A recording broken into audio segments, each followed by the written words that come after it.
Bismillahirrahmanirrahim. Assalamualaikum warahmatullahi wabarakatuh. Alhamdulillahi rabbil alamin. Allahumma sholli wa sallim wa barik ala nabiyyina Muhammadin wa ala alihi wa sahbihi ajma'in.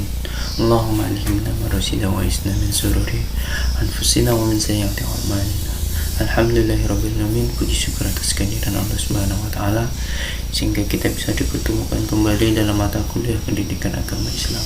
Baik, tema pada kesempatan kali ini yaitu tentang agama Islam dan sumber ajaran agama Islam. Nanti ketika kita membahas agama Islam akan kita bahas mengenai pengertian agama Islam itu seperti apa, agama Islam dan ruang lingkupnya, karakteristik agama Islam dan fungsi tujuan agama Islam.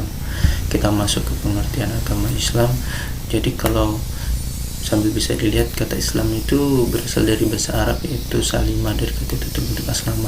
Ada juga kata-kata dasar yang membentuk kata Islam. Jadi kalau kita bicara secara bahasa, Islam itu berarti tunduk, patuh, berserah diri kepada Allah.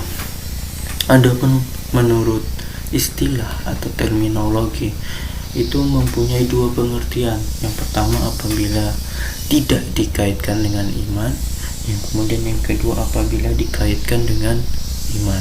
Kita bahas yang pertama, apabila tidak diiringi dengan kata iman, maka Islam itu berarti menyakup seluruh aspek dalam agama Islam itu sendiri, baik secara usul atau pokok maupun secara furu atau cabang. Juga seluruh kayak masalah akidah, ibadah, keyakinan, perkataan, dan perbuatan.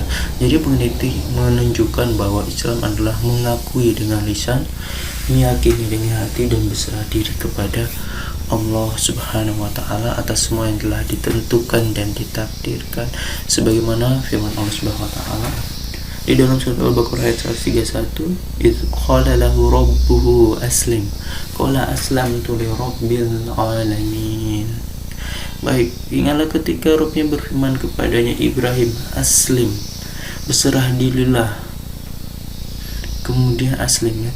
Kemudian Ibrahim berkata, qala aslamtu, aku menjawab, aku berserah diri kepada Allah. Ada juga misalnya yang ayat sering kita dengar mengenai Islam, misalnya di Al-Imran ayat 19, inna dina indallahi Islam.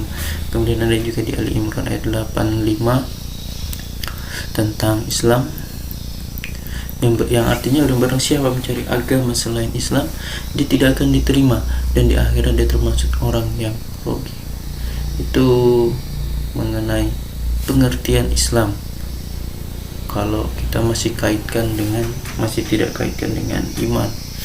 Kalau menurut Syekh Muhammad bin Abdul Wahab, Islam, definisi Islam itu berserah diri kepada Allah dengan cara mentauhidkan, tunduk dan patuh kepadanya dengan ketaatan, dan berlepas diri dari perbuatan syirik dan para pelakunya. Kemudian kita bahas yang kedua, apabila kata Islam ini disebutkan bersamaan dengan kata iman, maka yang dimaksud Islam adalah perkataan dan amal-amal lahiriahnya, yang dengannya itu kita bisa terjaga diri dan hartanya, baik dia meyakini Islam atau tidak. Sedangkan kata iman berkaitan dengan amal hati, bisa dilihat di surat Al-Hujurat ayat ke-14.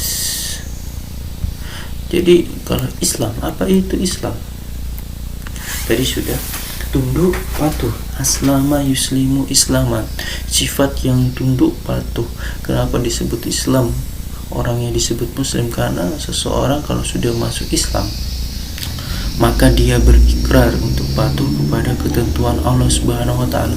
Jadi kalau Anda sudah mengatakan saya Islam, saya Muslim, tapi tidak patuh kepada ketentuan Allah, maka ada yang salah dengan keislamannya. Ada yang tidak tepat. Allah menyebutkan tentang Islam, Nabi menafsirkan tentang Islam, maka di situ akan terbentuk ujian-ujian kepatuhan kepada Allah Subhanahu wa taala. Kalau Anda tidak mau mengerjakan, berarti belum sempurna keislamannya. Itu arti yang pertama dari Islam, ini kesimpulannya. Kemudian kalau yang Islam kedua, Islam bisa diartikan sesuatu yang menghadirkan kedamaian, tenang, nyaman. Jadi kalau Anda sudah berislam sampai dengan hari ini, tapi mohon maaf, belum mendapatkan ketentraman, ketenangan, kedamaian, ada yang belum sempurna dalam keislaman kita. Kaitannya dengan yang pertama, kalau Anda bisa patuh kepada Allah, mengerjakan semua tuntunannya, maka akan melahirkan bagian yang kedua, tenang, damai, tentram, tenang dalam kegelisahan dunia, damai dalam urusan dunia, dan bahagia dalam urusan akhirat. Jadi kalau Anda belum bisa mendapatkan ketenangan, kedamaian, kenyamanan, mungkin kepatuhan kita kepada Allah itu yang kurang. Bukan Anda kurang hebat sehingga belum mencapai yang Anda harapkan dalam urusan dunia. Anda tingkat pendidikan sudah tinggi, kemampuan sudah hebat, tapi kenapa gak dapat? Mungkin bukan karena kurang hebat Anda, kurang patuh dengan Allah. Yang punya rezeki kan Allah, yang punya kemudahan Allah, yang punya kedamaian Allah, yang punya ketenteraman Allah. Jadi kalau kita ambil arti Islam juga yang ketiga, bisa berarti dari kata salam, kebahagiaan tertinggi yang diraih, jaminan kebahagiaan. Itu sedikit mengenai pengertian Islam. Baik, kita lanjut ke agama Islam dan ruang lingkupnya. Jadi di sini ada akidah, ada syariah, ada akhlak. Kalau kita gambarkan ini seperti pohon, akidah itu akarnya, kemudian syariah ini batangnya, daunnya, rantingnya, kemudian akhlak ini buah dari pohon tersebut. Jadi memiliki satu kesatuan, ruang lingkupnya itu satu kesatuan. Jadi kalau kita mempunyai akidah yang kuat, jadi atau akar yang kuat, otomatis pohonnya itu sehat, pohonnya kuat, daunnya hijau, dan akan menghasilkan akhlak yang baik, akhlak yang atau buah yang baik. Itu ruang lingkup Islam. Nanti akan kita bahas ini lebih dalam di sisi berikutnya mengenai akidah, syariah, dan akhlak. Jadi ada hablum minallah dan ada hablum minannas. Kemudian kita masuk ke karakteristik agama Islam. Ada 9 ciri-ciri. Karakteristik itu kan ciri-ciri agama Islam. Yang pertama ada Robbaniyah, bersumber langsung dari Allah. Kemudian insaniyah alamiyah, humanisme yang bersifat universal. Jadi ini bersifat umum. Jadi agama Islam misalnya pun kalau di Indonesia seperti ini, di Mekah juga seperti ini, ibadahnya seperti itu, puasanya juga seperti itu, tuntunannya tetap sama. Kemudian syamil mutakamil, integral, menyeluruh dan sempurna. Jadi kalau syamil mutakamil ini dari kita tidur sampai kita tidur lagi, ini jelas di dalam Islam itu jelas ada adab-adabnya, ada tata caranya. Jadi menyeluruh dan sempurna. Kemudian ada al-basatoh, elastis, fleksibel, mudah. Ini contohnya misalnya seperti kita sholat, kita tidak bisa berdiri, kita bisa duduk, kita tidak bisa duduk, kita bisa berbaring, kita tidak bisa berbaring, kita bisa isyarat, kita tidak bisa isyarat, kita bisa disolatkan. Seperti itu al-basatoh. Misalnya puasa tidak bisa karena mungkin ada penyakit, bisa nanti digantikan dengan yang lainnya, seperti itu. Kemudian al-adalah, keadilan. Jadi yang di Islam ini bukan dilihat dari rupa kita, harta kita, jabatan kita, kekayaan kita, tapi semua sama di hadapan Allah. Mau orang kaya, orang miskin, pejabat dan lain itu sama. Allah Maha Adil, membagi rezeki pun sama, seperti itu. Kemudian ada keseimbangan, equilibrium, balance dan moderat, seimbang. Islam itu seimbang bersama kayak al-adalah.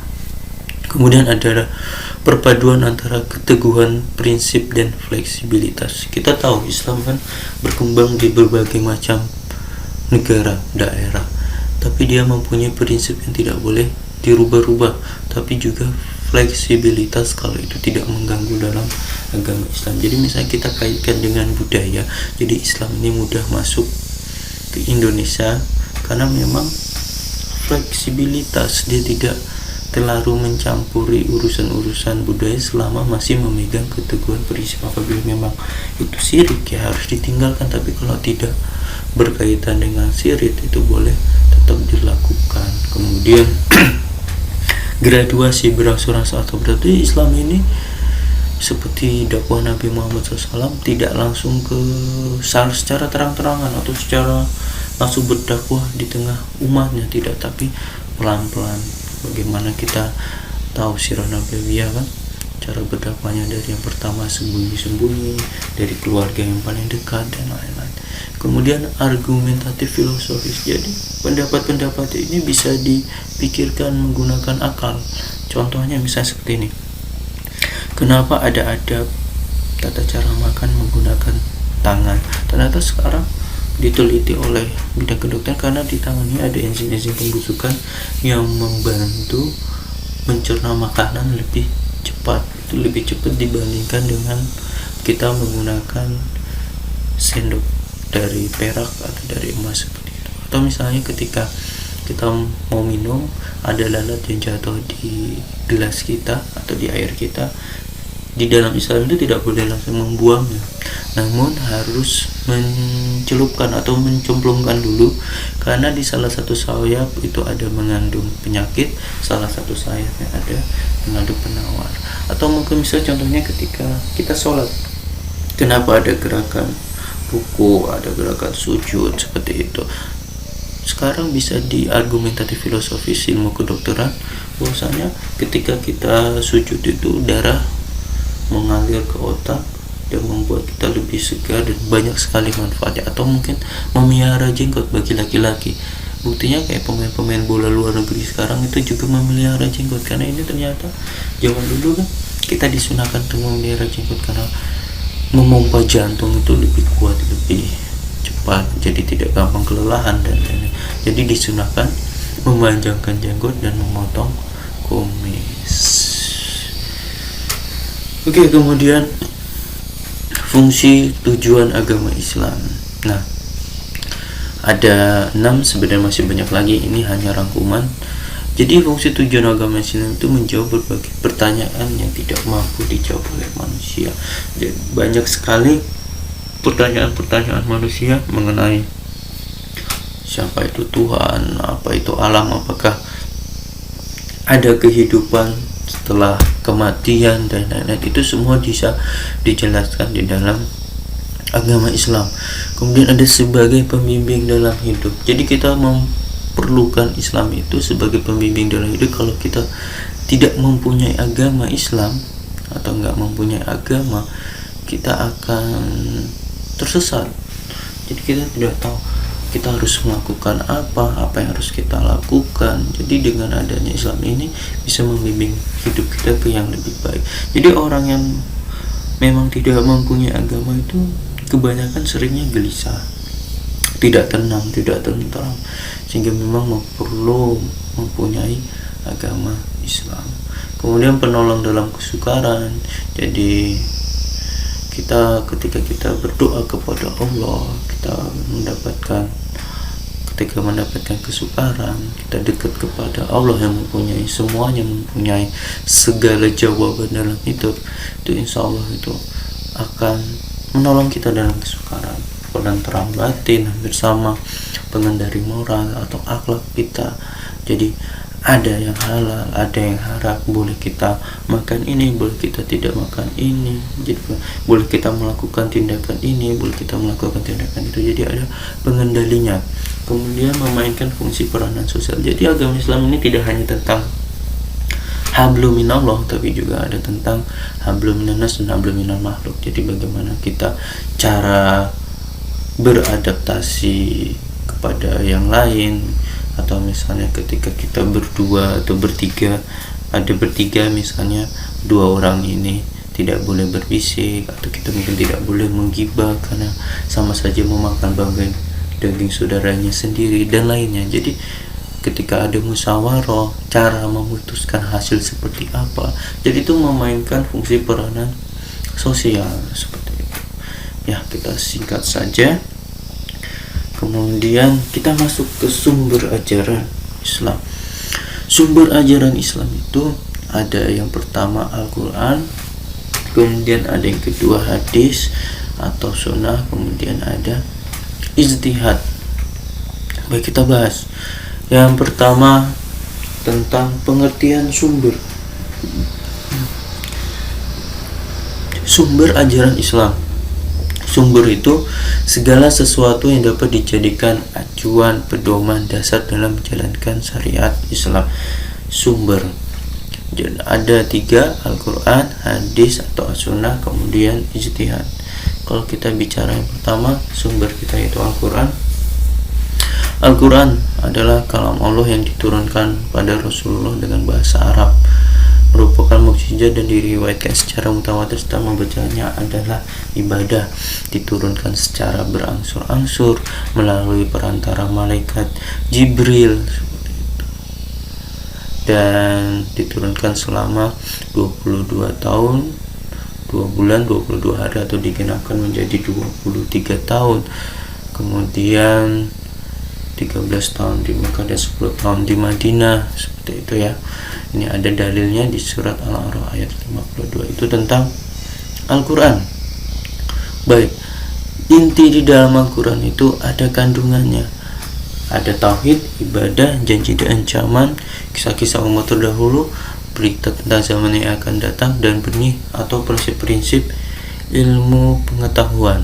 Baik, kalau tauhid itu kan ada banyak sekali contohnya, misalnya di surat Al-Ikhlas tentang ketauhidan, atau mungkin yang sering kita baca di surat Al-Fatihah, Iyyaka na'budu wa iyyaka nasta'in, hanya Engkau yang kami sembah dan hanya kepada Engkau lah kami memohon atau meminta pertolongan. Atau mungkin juga di surat An-Nahl ayat 36 tentang ketauhidan, sungguh telah kami utus Rasul untuk setiap umat dengan tujuan untuk mengatakan sembahlah Allah saja dan jauhilah Togut itu berhala gitu. Kemudian mungkin di surat Al-A'raf ayat 180 itu tentang memohonlah hanya kepada Allah dengan menggunakan nama-nama baik Allah, ada Asmaul Husna. Atau mungkin di surat Al-Asyura ayat 11 tentang tidak ada satupun yang menyerupai Allah, sesungguhnya Allah maha mendengar lagi maha melihat. Kemudian kita masuk ke ibadah. Jadi kandungan di dalam Al-Quran juga ini berisi ibadah-ibadah saja, ibadah-ibadah juga, bukan hanya tentang tauhid. Misalnya yang sering kita dengar tentang sholat di Al-Baqarah ayat 43, wa aqimis sholata wa atuz zakata warka'u ma'ar raki'in. Itu tentang sholat. Atau mungkin tentang Al-Baqarah yang ayat 183 yang ya ayyuhalladzina amanu kutiba alaikumusyamu kama kutiba alal ladzina min qablikum la'allakum tattaqun, tentang puasa. Kemudian di surat At-Taubah ayat 103 tentang zakat. Atau mungkin di Al-Baqarah di 196 tentang perintah ibadah haji dan umrah. Dan yang paling sering kita dengar itu di surat Al-Zariyat ayat 56 tentang penciptaan manusia untuk apa? Untuk beribadah, wa ma khalaqtul jinna wal insa illa liya'budun. Baik. Kenapa di dalam Al-Quran juga ada kisah-kisah umat terdahulu? Ibrahnya apa? Manfaatnya apa? Pentingnya apa? Agar kita bisa mengambil hikmah, mengambil yang baik-baik, pelajaran yang baik untuk dijadikan suri tauladan atau contoh. Misalnya tentang Luqman Al-Hakim, bagaimana dia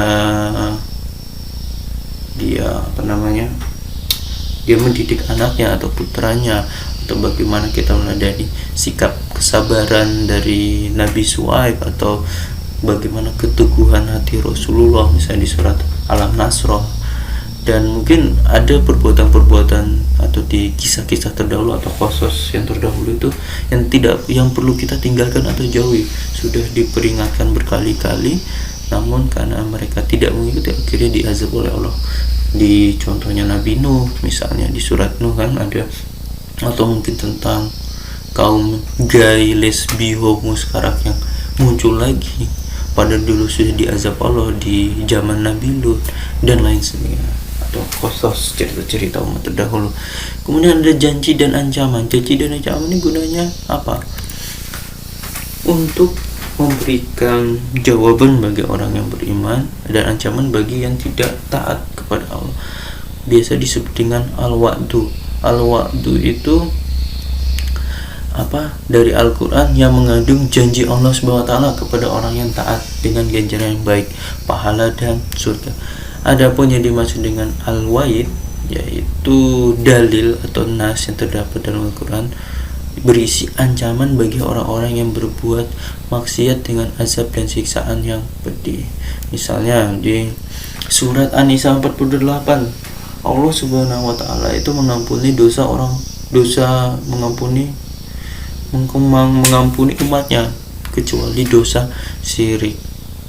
Dan kita tidak boleh mempersatukan, itu merupakan dosa yang paling besar dan tidak ada ampunan bagi dosa syirik. Selain dosa syirik, Allah masih mengampuni. Kemudian ada kabar gembira di Al-Baqarah 25 tentang sampaikanlah berita gembira kepada mereka yang beriman dan berbuat baik bahwa mereka disediakan surga-surga yang mengalir di dalamnya. Seperti itu contohnya tentang janji dan ancaman. Kemudian ada zaman yang akan datang.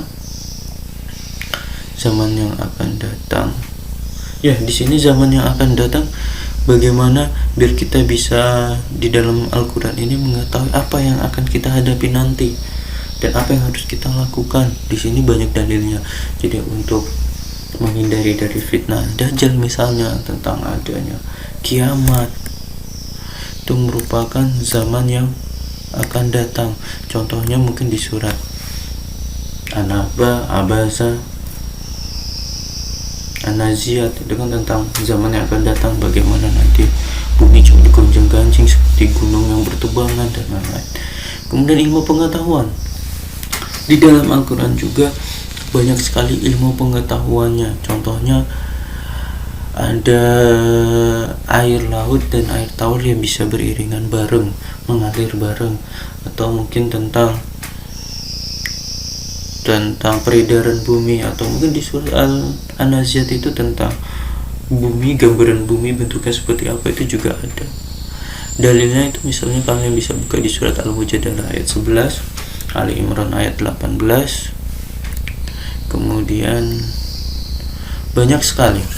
Atau mungkin kenapa kita memerlukan ilmu pengetahuan, karena di hadis Nabi sendiri, menuntut ilmu itu wajib bagi setiap muslim. Thalibul ilmi fardhatun ala kulli muslimin.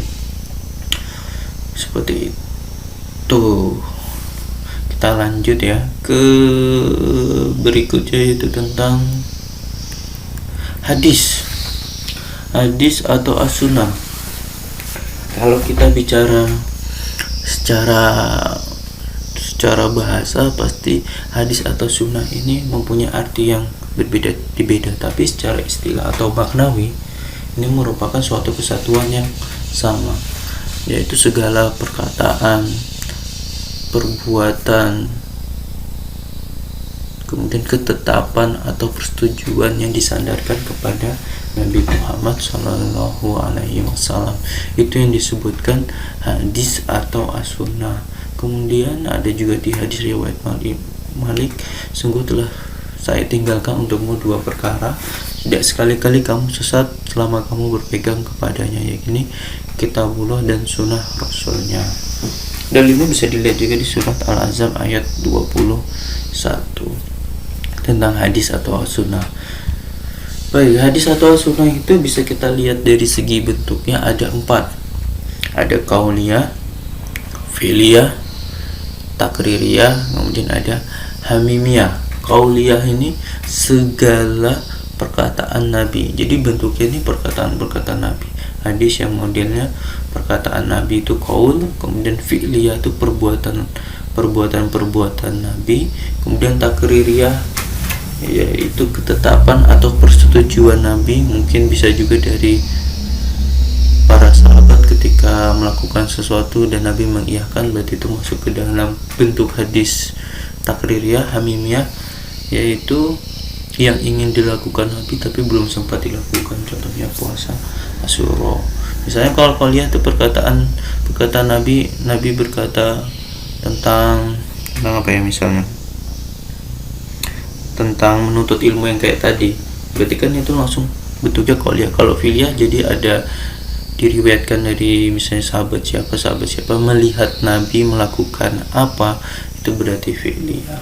Kalau ta'riyah misalnya Nabi ketika yang sholat jamak dan qashar itu ada beberapa rombongan yang jalan duluan tanpa menjamak atau mengqashar, tapi di satu tempat itu ada azan dia sholat, tapi ada sahabat atau rombongan yang dia melakukan jamak atau qashar dan Nabi hanya senyum dan mengiyakan, berarti boleh melakukan hal tersebut. Itu disebut ketetapan atau persetujuan. Masih banyak lagi contohnya yang lain.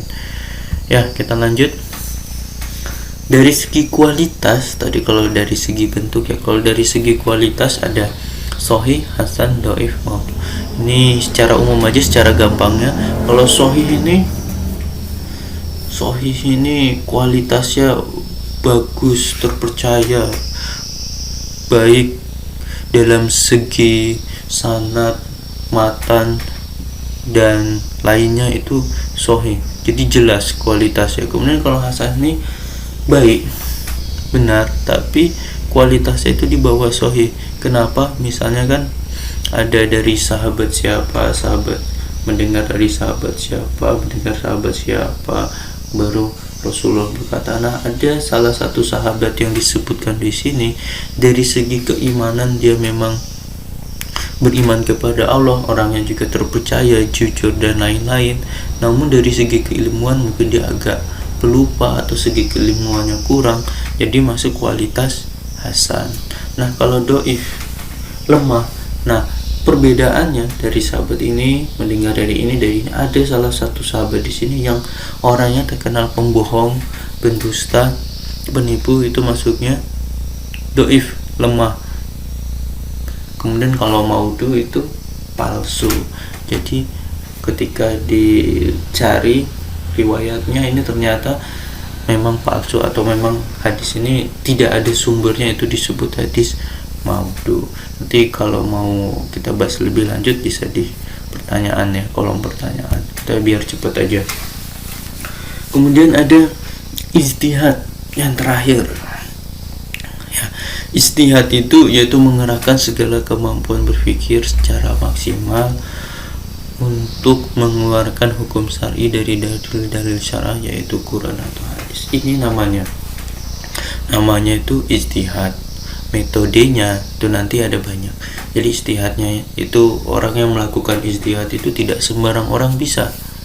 Dia harus mempunyai ilmu agama yang tinggi, ilmu agama yang kuat, dia hafal Al-Quran, hafal berapa ribu hadis, baru bisa boleh melakukan ijtihad. Baik, metodenya atau macam-macam ijtihadnya itu ada ijma, qiyas, ittisal, masalah mursalah, suduz zariyah, istihab, dan kalau yang disepakati para ulama itu yang bisa diambil ijtihadnya itu ada ijma dan qiyas, yang lain itu kurang.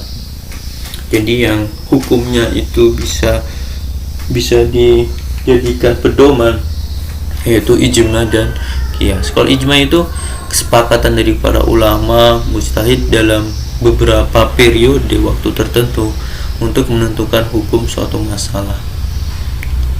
Jadi kesepakatan kayak contohnya mungkin penetapan Ramadan, atau mungkin boleh kan, kalau penetapan Ramadan itu kan melihat hilal, hisab, dikumpulkan berbagai ulama dari berbagai macam ormas, kemudian diambil satu kesepakatan untuk dijadikan hukum. Itu contohnya ijma. Kemudian kalau qiyas itu menghukumi suatu masalah dengan menyamakan dua hukum yang ada dalilnya pada zaman Rasulullah. Jadi misalnya kita tahu kan kalau khamar itu kan haram di dalam Al-Quran, hadis jelas khamar itu haram, sedikit banyak tetap haram. Tapi kan kalau sekarang ini sudah banyak sekali modelnya, macamnya, ada bir bintang, ada topi miring, topi tegak, anggur merah, dan lain-lain.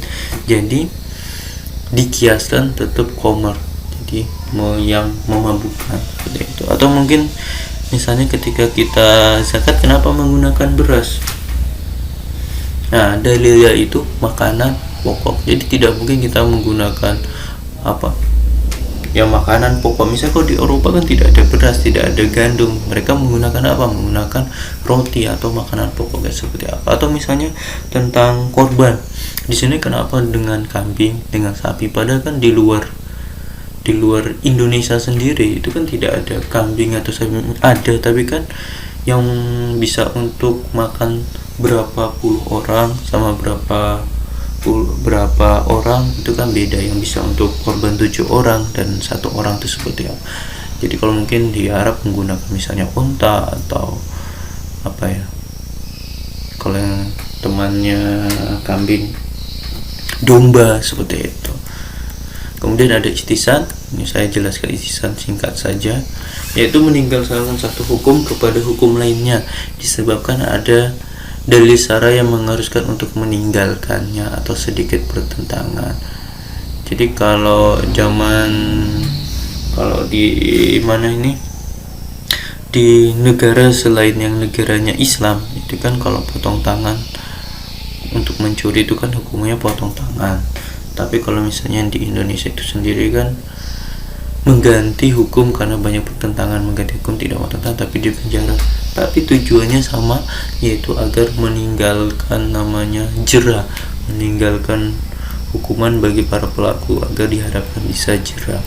Kalau ihtisab